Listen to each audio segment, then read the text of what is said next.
Bismillahirrahmanirrahim. Assalamualaikum warahmatullahi wabarakatuh. Alhamdulillah, sahabat milenial yang dirahmati oleh Allah, kembali lagi kita akan menghadapi hari raya. Dan di hari raya ini sudah menjadi tradisi di keluarga kita, di sahabat kita, bahkan di antara orang-orang yang hidup bersama kita terjadi kebiasaan musafahah atau jabatan tangan di saat hari raya. Kalau ditanyakan adakah memang nas atau dalil yang memang mensunnahkan kita di hari raya untuk bermusafahah atau jabatan tangan? Sahabat milenial yang dirahmati oleh Allah, jabatan tangan bukan disunnahkan ketika hari raya. Tapi jabatan tangan ini adalah disabdakan oleh baginda Nabi Muhammad SAW sebagaimana yang termaktub dalam Sunan Abi Dawud. Idal taqal muslimani, ketika ada dua orang Islam bertemu, berjumpa, fatasofaha, kemudian dia berjabatan tangan, fahamidallah, kemudian keduanya sama-sama memuji kepada Allah Subhanahu wa Ta'ala,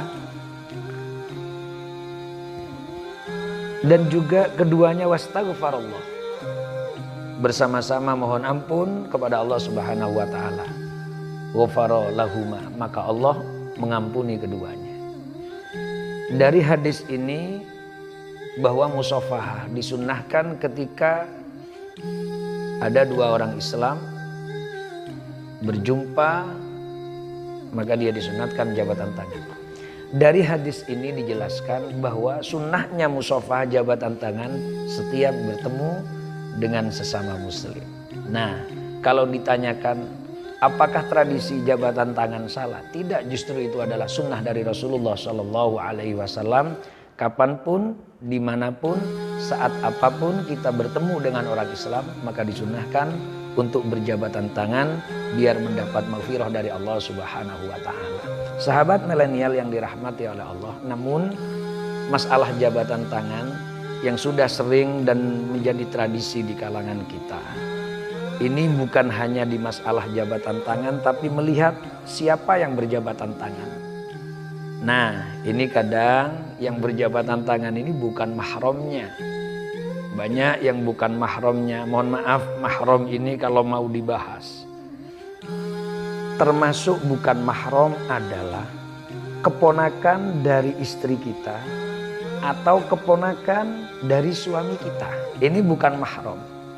Karena di istilah fikih atau dalam syariat Islam, yang dikatakan mahram itu adalah ibnul akh atau ibnul ukhti atau bintul akh atau bintul ukhti. Anak laki-laki dari saudara laki-laki, anak perempuan dari saudara laki-laki, atau anak laki-laki atau perempuan dari saudara perempuan. Itu adalah keponakan. Sementara sekarang ada si A punya istri B, si A punya saudara C, C punya anak laki-laki. Maka si laki-laki ini, anak laki-laki ini kepada B, istrinya A ini bukanlah mahram. Otomatis jabatan tangan tidak diperkenankan. Kita sudah tahu bagaimana dalil dan sabda dari Rasulullah mengenai orang laki-laki yang meletakkan tangannya kepada perempuan yang bukan mahramnya. Rasulullah sampai bersabda, niscaya paku ditancapkan di kepalanya, justru itu lebih baik daripada ada lelaki yang meletakkan tangannya pada perempuan yang bukan mahramnya. Min antado'a yadahu yadam ro'atin la tahillulah. Lebih baik daripada meletakkan tangannya di tangan wanita yang bukan mahramnya. Kita sudah tahu bahwa ini dilarang oleh Rasulullah SAW. Hanya tradisi ini kita bisa terbuai, dikira ini juga termasuk sunnah. Dengan siapapun kita berjabatan tangan, lebih-lebih di hari raya ini sudah menjadi tradisi. Tidak, kita harus kembali kepada nas yang disabdakan baginda Nabi Muhammad. Sunniyatut tasofuh, sunnatnya berjabatan tangan idal taqwa muslimani, ketika ada seorang Islam bertemu dengan yang lain. Ini jelas sama-sama laki-laki. Perempuan sama-sama perempuan atau lagi perempuan yang mahramnya, bukan yang selain mahramnya. Kalau selain mahramnya, maka sebagaimana sabda Rasulullah, tidak diperkenankan laki-laki menyentuh tangan perempuan. Termasuk bukan mahramnya adalah anak dari saudara suami atau anak dari saudara istri kita. Itu adalah bukan mahram. Ini sudah terbiasa, bahkan bukan hanya seperti itu. Dengan anak tetangganya juga semuanya salaman, dengan tetangganya lagi perempuan salaman. Ini sebetulnya tidak disyariatkan oleh baginda Nabi Muhammad SAW. Kalau kita bertanya, lantas ini sudah menjadi tradisi dari dulu, ini semuanya salaman, kita harus melakukan apa?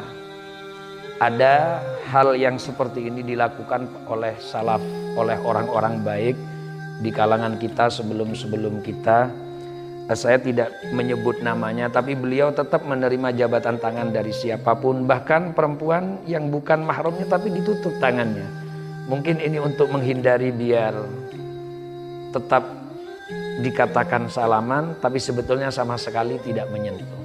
Ini yang dilakukan. Namun alangkah baiknya mungkin cukup dengan mengangkat tangan ketika bukan mahramnya. Assalamualaikum, assalamualaikum, tinggal diangkat tangannya. Ada yang memang dibungkus tangannya ini. Ini yang perlu saya sampaikan juga terhadap sahabat-sahabat sekalian. Semoga ada manfaatnya menghadapi tradisi berjabatan tangan, tapi kita tetap dalam koridor syariah Allah Subhanahu wa taala dan syariah baginda Nabi Muhammad sallallahu alaihi wasallam. Wassalamualaikum warahmatullahi wabarakatuh.